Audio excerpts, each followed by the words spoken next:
रहमतुल्लाहि व बरकातुहू।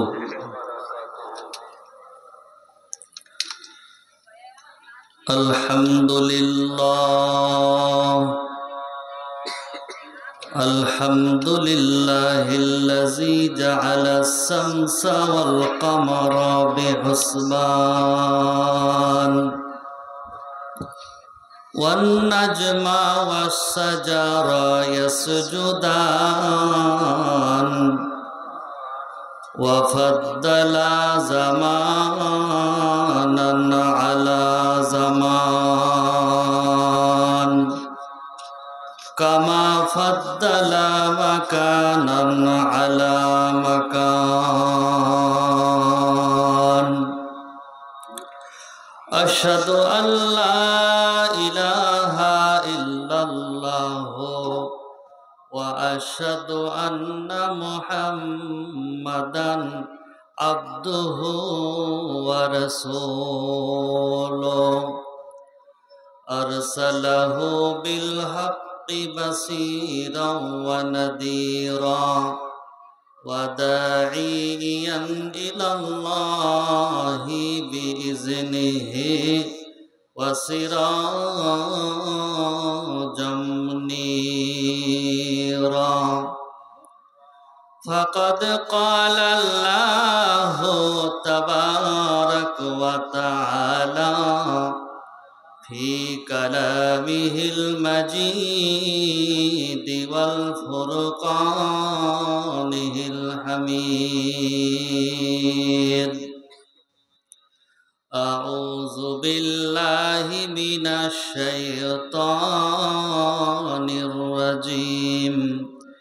बिस्मिल्लाहिर रहमानिर रहीम। इन्ना जहन्नमा कानत मिरसादा लित्तागीना मआबा लाबिसीना फीहा अहक़ाबा ला यज़ूक़ूना फीहा बरदन वला सराबा इल्ला हमीमन व गस्साक़ा जज़ाअन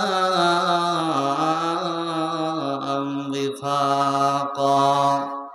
इन्नहुम कानू ला यरजूना हिसाबा व कज़्ज़बू बिआयातिना किज़्ज़ाबा व कुल्ल शैइन अहसैनाहु किताबा फ़ज़ूक़ू फ़लन नज़ीदकुम इल्ला अज़ाबा।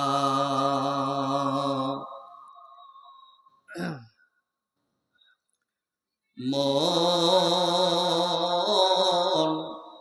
कार लागिया कंद दिवाराती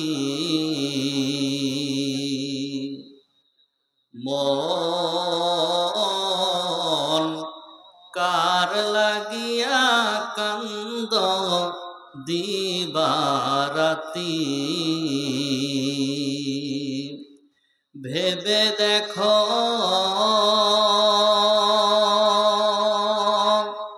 भेबे देखो केउ हबे ना तोमार संगेर साथी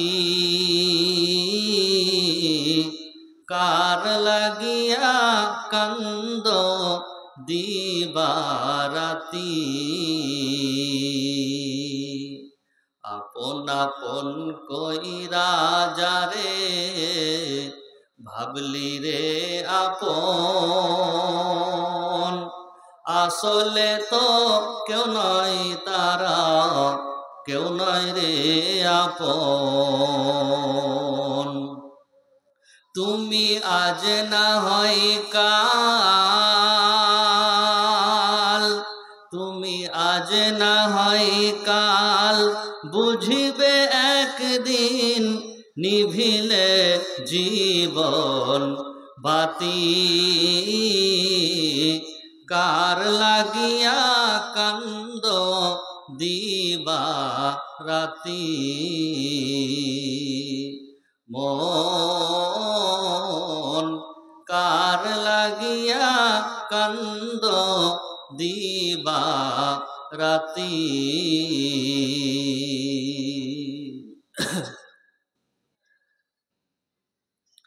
মহতারাম মুকাররাম, প্রশংসা, গুণগান, গুণকীর্তন সেই মহান আল্লাহ পাক রব্বুল ইজ্জতের জন্য। তাই সকলে বলি আলহামদুলিল্লাহ। দরুদ ও সালাম বর্ষিত হোক আখেরি পয়গম্বর নবিকুলের শিরোমণি মা আমিনার লখত জিগার, নবী মুজাম্মিল, নবী মুদাসসির, নবী আহমদ, নবী মুহাম্মদুর রাসূলুল্লাহ সাল্লাল্লাহু আলাইহি ওয়াসাল্লামের উপর। আল্লাহুম্মা সাল্লি আলাইহি, আল্লাহুম্মা বারিক আলাইহি।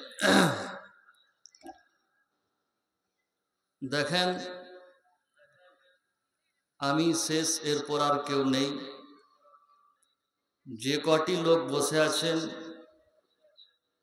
এটা আমার অনুরোধ বলতে পারেন, আবদার বলতে পারেন, মেহেরবানি করে প্রত্যেক কাজে ধৈর্য থাকা দরকার। আমি এসেছি, কিছু দিয়ে যাব ইনশাআল্লাহ। ইন্নাল্লাহা মা'আস সাবিরিন, আল্লাহ ধৈর্যশীলদের সঙ্গে থাকেন। যার শেষ ভালো তার সব ভালো। আমি লোক থাকুক চাই না থাকুক, নির্দিষ্ট সময়েই শেষ করব। ওমা তৌফিকি ইল্লা বিল্লাহ, বিইজনিল্লাহ, বিমাসিয়াতিল্লাহ, বিফাদলিল্লাহ। গ্রন্থমুকুট পবিত্র কোরআনের সূরা নাবা থেকে 21 থেকে নিয়ে 30 পরপর পরপর পরপর কয়েকটি আয়াত পড়েছি। মা বোন যারা আছেন, আপোষের মধ্যে গল্প বন্ধ করে কানগুলি এদিকে খাড়া করেন। পরপর পরপর কয়েকটি আয়াত পড়েছি। আজকের বক্তৃতার যেটা মূল সাবজেক্ট, সেটা হচ্ছে জাহান্নাম। জাহান্নাম দেখতে কেমন, জাহান্নাম কত বড়, জাহান্নামীদের অবস্থা কেমন হবে, জাহান্নামে কারা যাবে, জাহান্নাম থেকে কারা মুক্তি পাবে, এ সমস্ত কথা রাখবো ইনশাআল্লাহ। এর নাম হচ্ছে কালামুল্লাহ, পবিত্র কোরআনুল মাজিদ। যেই কোরআন থেকে কথা বলবো, যদি কোরআনকে জিজ্ঞেস করা হয়, কোরআন তুমি কেন পৃথিবীতে এসেছো, তো কোরআন 3টে উত্তর দিবে। 1 নম্বর উত্তর দিবে যে হুদাল্লিন নাস,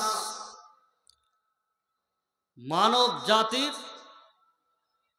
কল্যাণের জন্য, হেদায়েতের জন্য।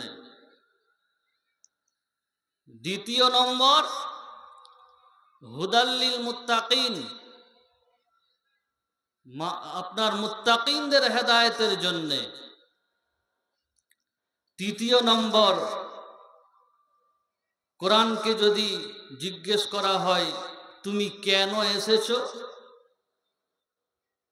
বলবে আমি মানব জাতির জন্য ঔষধ।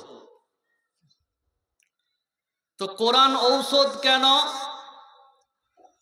ঔষধ কারা সেবন করে?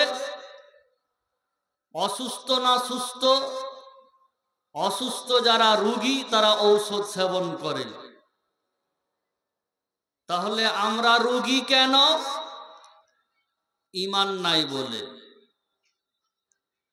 সারা পৃথিবীতে যারা বেঈমান তারা সকলেই রোগী, তাদের জন্য কোরআন হচ্ছে ঔষধ। তারপরে যাদের ঈমান আছে তারাও কি রোগী? তারাও রোগী। কেন? আমল নেই বলে। যদিও ঈমানের দাবিদার, কিন্তু আমল নেই। ঈমানও আছে, আমলও আছে, তারপরেও কি আমরা রোগী? হ্যাঁ। কেন? ইখলাস নাই বলে, বিশুদ্ধতা নাই বলে। আমার আল্লাহ বিশুদ্ধ, আল্লাহ বিশুদ্ধতাকে ভালোবাসেন। ইখলাস কাকে বলে? বিশুদ্ধতা কাকে বলে? ঈমান আছে, আমল আছে। আমি হজে গেছি, হজ করতে গিয়ে রসুলের রওজার সামনে নিজের পকেট থেকে মোবাইল বার করে সেলফি তুলছি। এটা হচ্ছে বিশুদ্ধতা, ইখলাসের অভাব। তাহলে কোরআন বেঈমানের জন্য ঔষধ, ইমানদারের জন্য ঔষধ, আমল ওয়ালার জন্য ঔষধ। হুদাল্লিন নাস, মানব জাতির জন্য হেদায়াত। কোরআন যদি মানব জাতির জন্য হেদায়াত হবে, 13টি বছর আল্লাহর রসুলের পায়ের নখ থেকে নিয়ে মাথার চুল পর্যন্ত দেখলো আবু জেহেল, ঈমান আনে নাই। যদিও এই কোরআন হেদায়েতের কিতাব, তারপরেও যার কপাল পুড়ে গেছে তার কপালে হেদায়েত জুটবে না। এই প্যান্ডেলে যতজন আছি, যারা শেষের বেলাতে ঘর যাবেন, মনে করবেন আপনারা হেদায়েত প্রাপ্ত মানুষ। 13টি বছর রসুলের চেহারা দেখলো, রসুলের চেহারা দেখার পরেও ঈমান আনলো না। ভাতিজাকে বলল, ভাতিজা আমি কালেমাটা পড়ে নিব। চাচা পড়বেন আপনি কালেমা? হ্যাঁ আমি পড়ে নিব। যদি বলতে পারো। আমার অনেকগুলি কাঁকড় নিয়ে মুষ্টি বেঁধে রসুলের সামনে হাজির হয়ে গেল। ভাতিজা এই আমার হাতের মুষ্টির ভিতরে কি আছে? যদি বলতে পারো তাহলে কালেমাটা পড়ে নিব। আল্লাহর নবী তো আর গায়েব জানে না। যারা এই কথা বলে আল্লাহর নবী আলিমুল গায়েব, তারা শিরক করে, রসুলকে অপমান করে। তারা যদি বলবেন আল্লাহর নবী গায়েব জানেন না, তাহলে একটা কবরের পাশ দিকে পেরিয়ে যাচ্ছিলেন, যাওয়ার পথে একটা খেজুরের ডাল গেড়ে দিলেন। কেন? ওটা গায়েব জানেন না। আল্লাহ জিবরিল মারফত নবীকে যা দেখায় নবী তা দেখেন, নবীকে যা শোনায় নবী তা শোনেন, নবীকে যা জানায় নবী তা জানেন। যা শোনায় না শোনে না, যা জানায় না জানেন না, যা দেখায় না দেখেন না নবী। কবরের পাশ দিকে পেরিয়ে যাচ্ছিলেন, আল্লাহ বললেন যে ওই কবরে আযাব হয়। রসুল খেজুরের ডাল গেড়েছিলেন। এখনো মুসলিম সমাজে কিছু মানুষ কবরের মধ্যে খেজুরের ডাল দেয়, ওরা রসুলকে অপমান করে। ওটা নবীর জন্য খাস ছিল, ওটা আমাদের জন্য খাস নয়। আল্লাহর নবী তো আর গায়েব জানে না।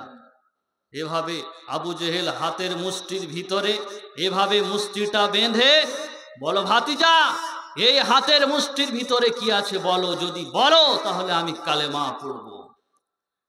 নবী তো আর বলতে পারবে না। নবী বললেন, পাথর, এ পাথর একটু আওয়াজ দাও, একটু আওয়াজ দাও।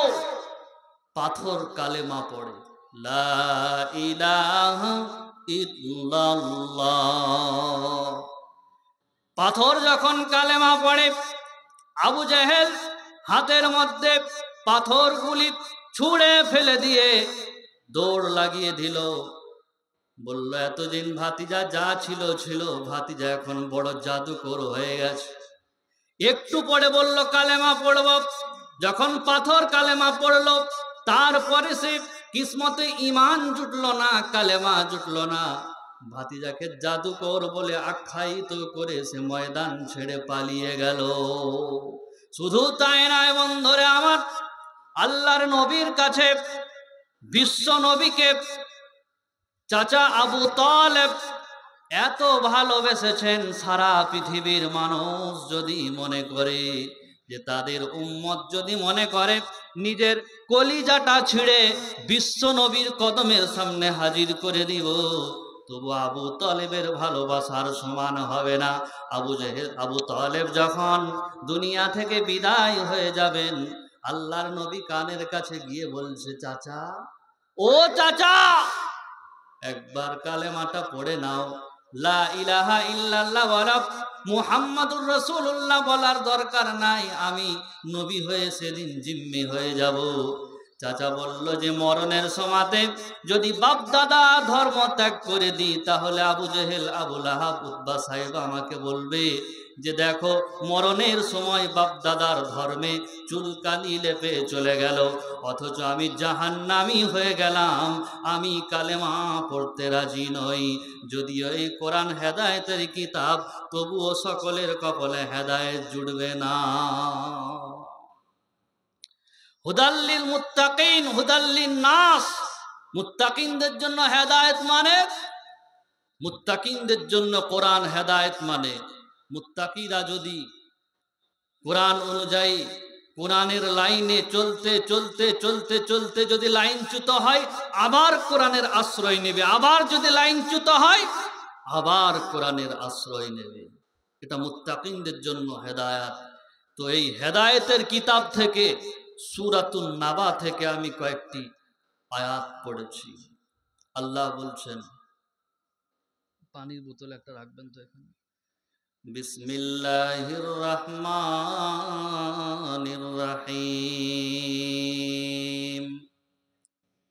ইন্না জাহান্নামা কানাত মিরসাদা। জাহান্নাম হচ্ছে একটা ঘাঁটি বিশেষ। জাহান্নাম ওঁত পেতে বসে আছে সীমালঙ্ঘনকারীদের জন্য। যারা আল্লাহকে মূল্যায়ন করে নাই, রসুলকে মূল্যায়ন করে নাই, কোরআনের বিরুদ্ধে যার কলম চলেছে, রসুলের বিরুদ্ধে যার কলম চলেছে, রসুলের বিবিদের বিরুদ্ধে যার কলম চলেছে, তাদের জন্য জাহান্নাম ওঁত পেতে বসে আছে। যেমন শিকারীরা পাখি শিকার করার জন্য ওঁত পেতে থাকে, জাহান্নাম ওঁত পেতে বসে আছে। লিত্তাগীনা মাআবা, সীমা লঙ্ঘনকারীদের জন্য। জাহান্নামে কারা যাবে? এক কথায় উত্তর জেনে নিন, যারা এই আল্লাহর কোরআনকে অস্বীকার করবে তারা জাহান্নামী বলে ঘোষণা হবে।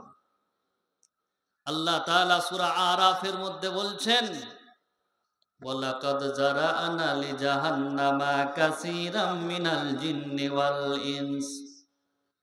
অধিক সংখ্যক জিন এবং মানুষ জাহান্নামে যাবে। কেন জাহান্নামে যাবে? লাহুম কুলুবুল লা ইয়াফকাহুনা বিহা। আল্লাহ যাদেরকে অন্তঃকরণ দিলেন, দিল দিলেন, এই দিল দিয়ে যারা ভালো জিনিস তাদাব্বুর করে না, গৌর ফিকির করে না, চিন্তা ভাবনা করে না, তারা জাহান্নামী বলে ঘোষণা হবে, তারা জাহান্নামে যাবে। আল্লাহ যাদেরকে চোখ দিলেন, এই চোখ দিয়ে যারা ভালো জিনিস দেখতে পায় না, সারাদিন নোংরা জিনিস দেখে, সারা রাত ওই মোবাইলের মধ্যে পতিতালয়ের মেয়ে নাচে ওগুলিকে দেখতে ব্যস্ত থাকে, যারা চোখ দিয়ে ভালো জিনিস দেখে না, আল্লাহ যে কান দিলেন, এই কান দিয়ে যারা ভালো জিনিস শোনে না, 24টি ঘন্টার মধ্যে 2 ঘন্টা বাদই দিলাম 22 ঘন্টা কানের মধ্যে ইয়ারফোন লাগানো থাকে, নোংরা নোংরা গান শোনে, অশ্লীল কিছু শোনে। এই কান দিয়ে কোরআন শোনে না, আওয়াজ শোনে না, কোরআনের বাণী শোনে না। আল্লাহ তাবারাক ওয়া তাআলা বলছেন, ওরা হচ্ছে চতুষ্পদ জন্তুর চাইতেও নিকৃষ্ট। চতুষ্পদ জন্তুর চাইতেও নিকৃষ্ট। তাহলে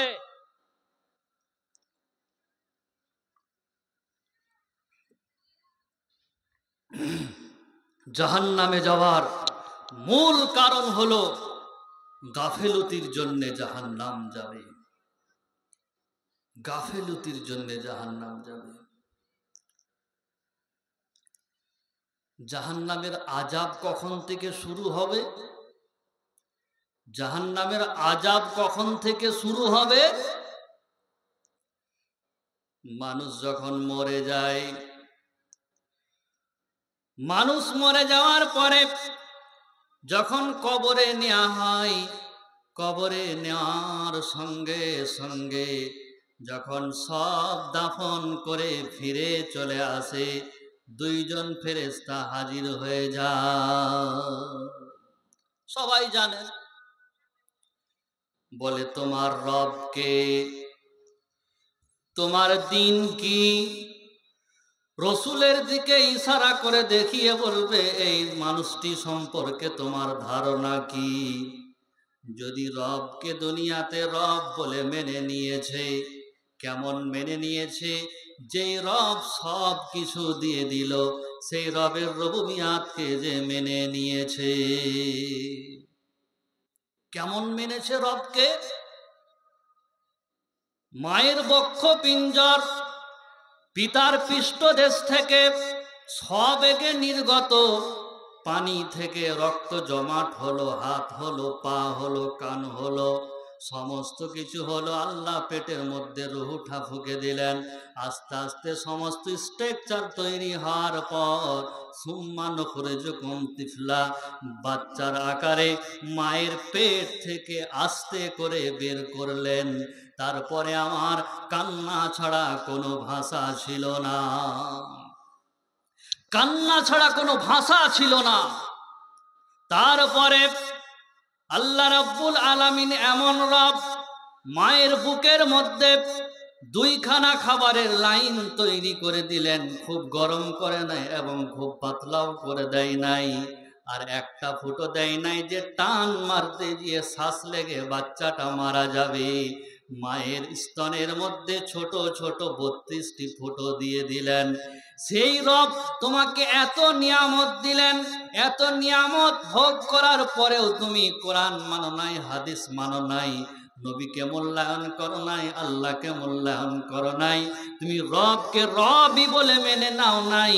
তারপরে তুমি যখন কবরে যাবে, যখন জিজ্ঞেস করবে মার রব্বুকা, তুমি যদি দুনিয়াতে রবকে রব বলে মেনেছো, তুমি বলবে রব্বি আল্লাহ।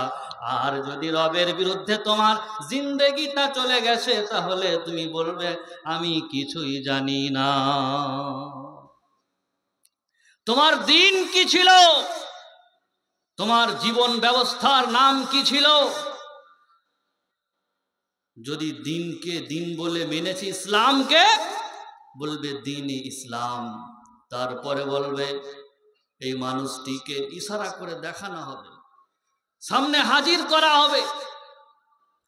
যদি মুহাম্মাদের সুন্নত অনুযায়ী চলেছি, পৃথিবীর সমস্ত আদর্শকে লাথি মেরে দিয়ে, প্লেটোর আদর্শ, কার্ল মার্কসের আদর্শ, লেনিনের আদর্শ, সমস্ত আদর্শকে লাথি মেরে দিয়ে যদি আমার নবীর আদর্শকে মেনে নিয়েছি, তাহলে বলবো এই মানুষটির নাম হচ্ছে নবী মুহাম্মদুর রাসূলুল্লাহ সাল্লাল্লাহু আলাইহি ওয়াসাল্লাম।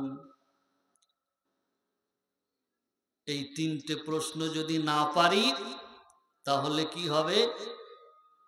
উপর থেকে একটা গায়েবী আওয়াজ আসবে, গায়েবী আওয়াজ, ও মিথ্যা বলছে, ওর শরীরের মধ্যে জাহান্নামের পোশাক পরিয়ে দাও, জাহান্নামের দরজা খুলে দাও, জাহান্নামের হাওয়া সে অনুভব করতে থাকো। দুইজন ফেরেশতা থাকবে, দুইজন ফেরেশতা থাকবে, চোখে দেখতে পায় না, কানে শুনতে পায় না, আল্লাহর আদেশ ছাড়া তারা কিছুই বুঝে না। তাদের হাতে থাকবে লোহার হাতুড়ি, এমন হাতুড়ি গোপাল ভাঁড়ের গল্প নয়। নবী বলেন, ওই হাতুড়ি যদি পৃথিবীর কোনো পাহাড়ের মধ্যে মারা হতো, পাহাড়টা সঙ্গে সঙ্গে ধূলিসাৎ হয়ে যেত। এই তিনটে প্রশ্ন যখন পারবে না, ওই কালা গুঁগো ফেরেশতা বলে, চোখে দেখতে পায় না, কানে শুনতে পায় না, এত জোরে আঘাত করবে, আঘাতের সঙ্গে সঙ্গে জমিনের মধ্যে ঢুকে যাবে, আবার ফেরেশতা বার করবে, আবার মারবে, আবার ঢুকে যাবে, আর বাঁচাও বাঁচাও বাঁচাও বলে চিল্লাবে। নবী বলেন, ওই আওয়াজ পূর্ব থেকে পশ্চিম গগনে সকলেই শুনতে পায়, মানুষ শুনতে পায় না। যদি মানুষ শুনতে পেত, এই বৈষ্ণবডাঙ্গার কবরস্থানে এই মুহূর্তে সেও জাহান্নামের আযাবের জন্য চিল্লাচ্ছে। বৈষ্ণবডাঙ্গাতে নারী পুরুষ আর কেউ বসবাস করতে পারত না। জাহান্নামের আযাব শুরু কবর থেকে। কবরে দেওয়ার সঙ্গে সঙ্গে দেখিয়ে দেয়া হবে, দেখো এটা তোমার থাকার জায়গা, এটা জাহান্নাম। আর যদি জান্নাতি হয় সেটাও দেখানো হবে, দেখো কত সুন্দর নিয়ামতের জায়গা। আচ্ছা, জাহান্নামকে কি কেউ স্বচক্ষে দেখেছেন? আল্লাহর নবী দেখেছেন, মেরাজে তো দেখেছেন, তার আগে হোক পরে হোক দুনিয়ার জমিনে আল্লাহর রসুল ঘুমন্ত অবস্থাতেও নয়। একদিন সূর্যগ্রহণের সময় আল্লাহর রসুল সূর্যগ্রহণের নামাজ পড়লেন। নামাজ পড়ার পরে এক জায়গায় দাঁড়িয়ে রইলেন, একটু এগিয়ে গেলেন, এগিয়ে কি যেন পারতে যাচ্ছেন আল্লাহর নবী, আবার পিছিয়ে এলেন। সাহাবারা জিজ্ঞেস করলেন, ইয়া রাসূলুল্লাহ, ইয়া হাবিবাল্লাহ, আপনি নিজের জায়গাতে দাঁড়িয়েছিলেন, আবার দেখলাম কিছুক্ষণ এগিয়ে গিয়ে কি যেন পারতে চাইলেন, আবার পিছিয়ে গেলেন। তখন নবী বললেন, ও আমার সাহাবারা শুনে নাও, আমি জান্নাতকে দেখতে পাচ্ছিলাম, আর জান্নাতের একগুচ্ছ আঙ্গুরের দিকে আমি হাত বাড়ালাম। ওই আঙ্গুর যদি পেয়ে যেতাম, দুনিয়া কায়েম থাকা পর্যন্ত আমার উম্মতরা ওই জান্নাতের আঙ্গুর খেত। আল্লাহর নবী পিছিয়ে গেলেন কেন? নবী বলেন, পিছিয়ে গেলাম এই জন্যে, আমি জাহান্নামীকে এত ভয়ঙ্কর অবস্থায় দেখলাম, এর পূর্বে কোনোদিন দেখি নাই। তা কি দেখলেন জাহান্নামে? মা বোন কান খাড়ো করে শুনেন, নবী বলছেন, গোপাল ভাঁড়ের গল্প নয়, কোনো বাপদাদার কিস্সা কাহিনী নয়। ইয়া রাসূলুল্লাহ, আপনি পিছিয়ে গেলেন কেন? তখন আল্লাহর নবী বলছেন, আমি জাহান্নামকে ভয়ঙ্কর অবস্থাতে দেখলাম। কেমন দেখলাম? জাহান্নামে বেশিরভাগ নারী আর নারী, নারী আর নারী, নারী আর নারী, নারী আর নারী। কোন নারী? যেই নারী ফেরাউনের ঘরে থেকে জান্নাতি বলে ঘোষণা হয়েছে, যেই নারীকে আল্লাহ নিজে সালাম দিয়েছেন, আল্লাহর নবী বলছেন আবার ওই নারীকেই জাহান্নামে দেখে এলাম বেশিরভাগ। সাহাবারা জিজ্ঞাসিত হলেন, ইয়া রাসূলুল্লাহ, এত নারী কেন? নবী বলেন, তাদের কুফরির কারণে। সাহাবারা বললেন, নবী গো, তারা কি আল্লাহর সঙ্গে কুফরি করেছে?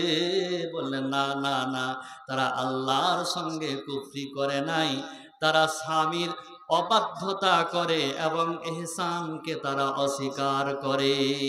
স্বামীর সঙ্গে ভালো ব্যবহার তারা করে না, এজন্য বেশিরভাগ জাহান্নামে দেখে এলাম। আর ইহসানকে অস্বীকার করে মানে? নবী এভাবেই বর্ণনা দিয়েছেন।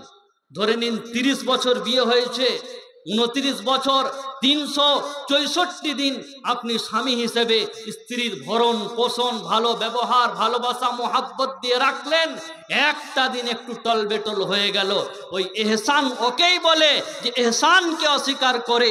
একটা সেকেন্ডের জন্য যদি টলবেটল কোনো অসুবিধা হয়ে যায়, ওই নারী বলে যে 30 বছর বিয়ে হলো, আপনার সঙ্গে কোনোদিন ভালো ব্যবহার পেলাম না। এই বদ গুণের জন্যে আল্লাহ রসুল বলছেন, আমি দেখলাম বেশিরভাগ জাহান্নামে নারী আর নারী, নারী আর নারী। আর একটা নারীর আযাব কি হচ্ছে, নিজের নখ দিয়ে শরীরের চামড়াগুলি ছিঁড়ছে। আল্লাহ রসুলকে সাহাবারা জিজ্ঞেস করলেন, ওগো আল্লাহর নবী, ওই মেয়েটির এমন আযাব কেন হচ্ছে? আল্লাহর নবী বললেন, এমন আযাব এজন্যই হচ্ছে, সে একটা বিড়ালকে পুষে রেখেছিল, বিড়ালকে খেতে দেয়নি আর ছেড়েও দেয়নি, সে বাইরে গিয়ে খাবার সংগ্রহ করবে এই সুযোগটুকুও দিল না। তার জন্য ওই ধরনের আযাব জাহান্নামে তার হচ্ছে। জাহান্নামের উপরে আছে পুলসিরাত।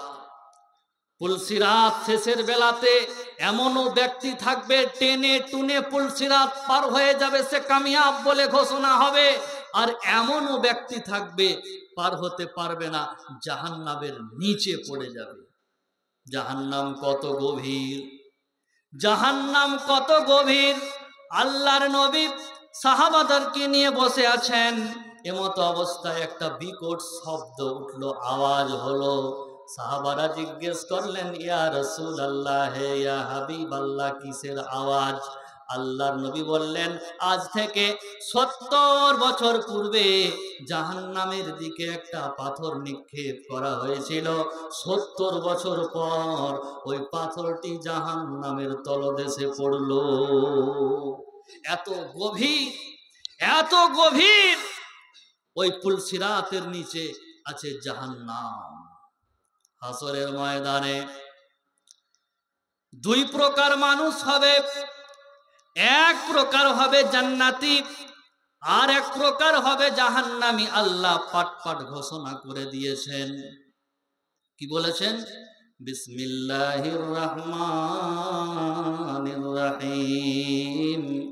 উজুহু ইয়াওমাইদিন খাসিআ আমিলাতুন নাসিবা তাসলা নারান হামিয়া তুসকা মিন আইনিন আনিয়া লাইসা লাহুম তাআমুন ইল্লা মিন দারি লা ইউসমিনু ওয়ালা ইউগনি মিন জু।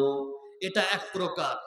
তাদের চেহারা কালেমা লিপ্ত, চিন্তার ছাপ, টেনশনের ছাপ, হাত পিছন দিকে থাকবে আর মুখটা নাম দিকে থাকবে। তারা অপরাধী, তাদের কালেমা লিপ্ত মুখ হবে। আর উজু হইয়া মাইজিন নাইমা, আর কিছু মুখ হবে উজ্জ্বল মুখ।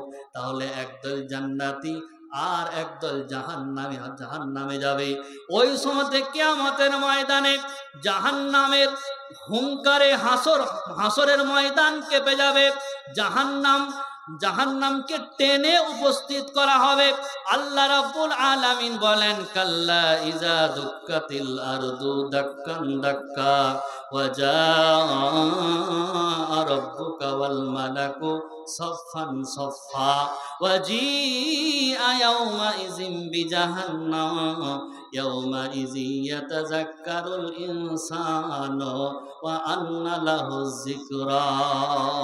সেদিন জাহান্নামকে টেনে আনা হবে আর মানুষ আফসোস করবে, হায় অগ্রিম যদি কিছু পাঠাতাম আজকে এমন অবস্থা আমার হতো না। জাহান্নামের 70,000 লাগাম থাকবে, এক এক লাগামে 70,000 ফেরেশতা থাকবে। জাহান্নামকে সেদিন টেনে উপস্থিত করা হবে। হাসরের ময়দানে সমস্ত মানুষ দাঁড়িয়ে থাকবে। যারা ইহুদি তারা এক লাইনে যাবে, খ্রিস্টানরা আরেক লাইনে যাবে, যারা অগ্নি পুজো করত তারা তাদের লাইনে যাবে, যে যে দেবদেবীর পূজা করত তার অনুসারীরা তাদের লাইন ধরে নেবে। আর একজন আহ্বানকারী বলবে, দুনিয়াতে তোমরা যে যার ইবাদত করতে তার সঙ্গে তোমরা চলে যাও, কিন্তু একদল লোক তারা নিজের স্থানে তারা দাঁড়িয়ে থাকবে, তারা নড়বে না। বলবে, তোমরা গেলে না, তোমরা কেন গেলে না?